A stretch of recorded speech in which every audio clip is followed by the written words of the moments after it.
विधानसभा निवडणुकीत सुनील तटकरे यांनी आपल्या विरोधात काम केलं असा आरोप रायगडमध्ये शिवसेना आमदार सातत्याने करत आले आहेत। आता तर या मुद्द्यावर मंत्री भरत गोगावले यांनी तटकरे यांना ओपन चॅलेंज दिलंय।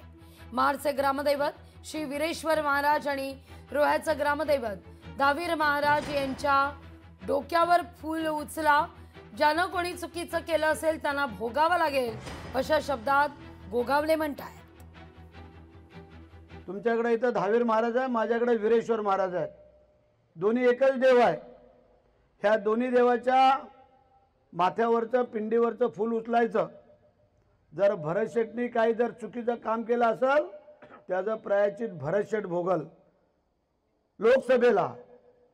आणि जर आमदारकीला जर काय कोणी चुकीचं काम केलं असेल आमच्या याच्याबद्दल तिघांच्या बद्दल तर त्यांनी उचलायचं, ते भोगतील।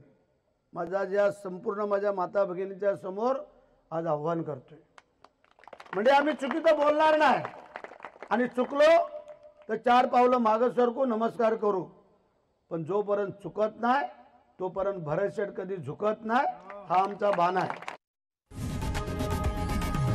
लोकशाही मराठी ऐका, पहा, जागरूक रहा।